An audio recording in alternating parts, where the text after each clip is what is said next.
ABC 10 News starts now with breaking news. We begin with breaking news. A brush fire sparked in just the last hour in El Cajon, pushed by heavy winds. Winds now howling through much of the county. And we're told that multiple homes have been burned or damaged already. Other nearby residents are being told to get out now. That fire has already burned about 5 to 10 acres along Willow Glen Drive. It is in the area on the east side near the Cottonwood Golf Course. There is an evacuation order right now between Wind River Road and Lime Rock Court. We have a crew on the way. We will let you get more information for you here in the next few minutes. In the meantime, the lights are out right now for thousands of San Diegans across the county. It comes as strong Santa Ana winds have been howling, triggering that red flag warning that will be in effect through the weekend.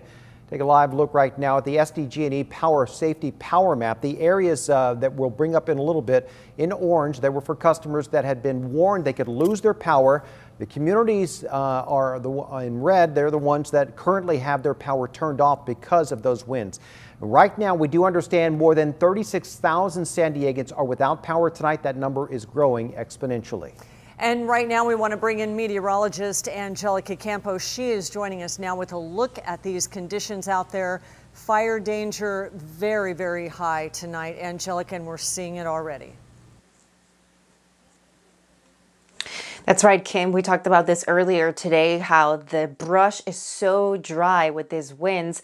It would just make it for a very dangerous situation. And the winds are just getting started. This high wind warning just went into effect about an hour ago. And you can see the current conditions, winds gusting up to 31 miles per hour in Ramona, in Alpine 51, close to El Cajon, very close to 45 miles per hour, as well as in Julian, where the winds are now over 40 miles per hour. This is going to be a strong Santa Ana event. High winds are expected into the overnight hours, and this will continue all the way into tomorrow. And I can show you here what this is doing. This is the high wind warning highlighted in this yellow color. High wind warning in effect until 6 p.m.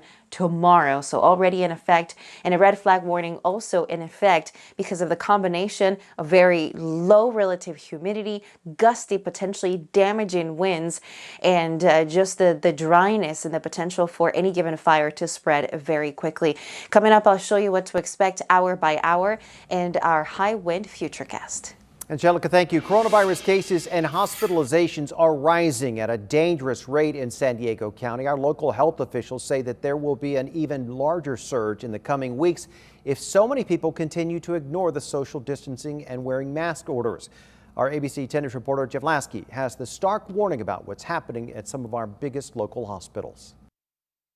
The escalation of COVID positive patients in this county is very real, and it is a very real threat. With that warning, the president and CEO of Sharp Healthcare began describing just how bad the COVID-19 pandemic is becoming in San Diego. On October 25th, across all Sharp hospitals, we had 53 COVID positive patients.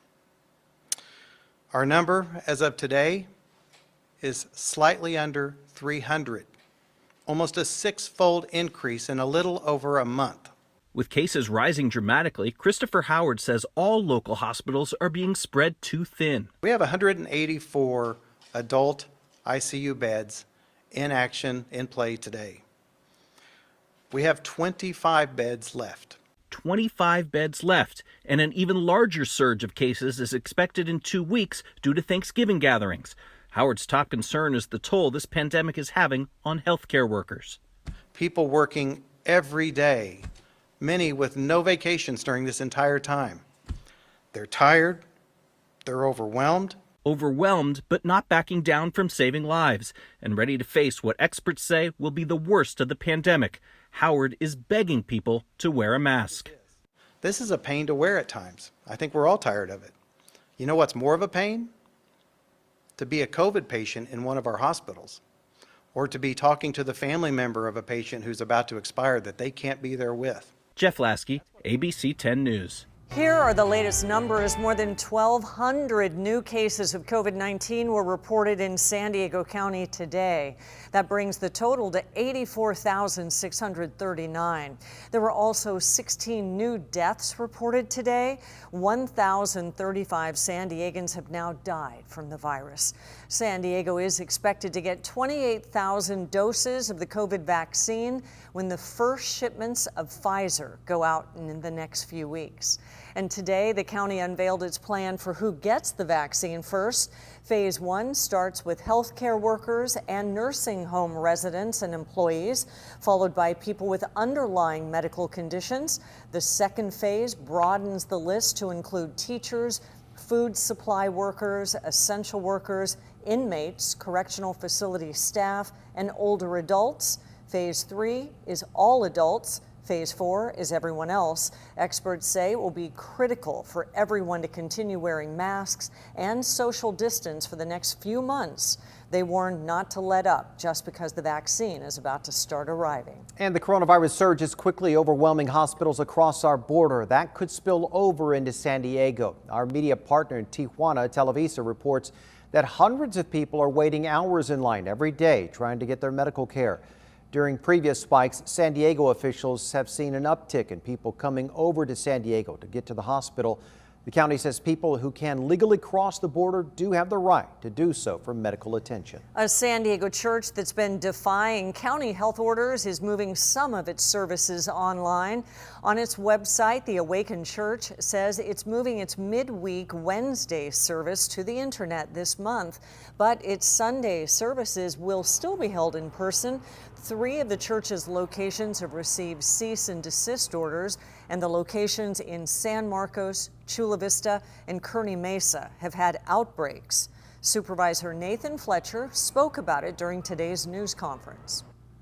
For other entities that have chosen to act irresponsibly, entities in particular like the Awakened Church, where we have been forced to have to share outbreak information because of their lack of cooperation in notifying the members of their congregation about cases there. And the Sheriff's Department says the church could be issued a citation if it continues to ignore the orders. The United Kingdom is now the first country in the world to approve a COVID-19 vaccine. Here in the U.S., the CDC is set to review that same Pfizer vaccine next week. In the meantime, the White House COVID Task Force says America is in a dangerous place right now. It's telling people under the age of 40 who were with anyone outside their immediate family for Thanksgiving to assume they are infected, saying you are dangerous to others.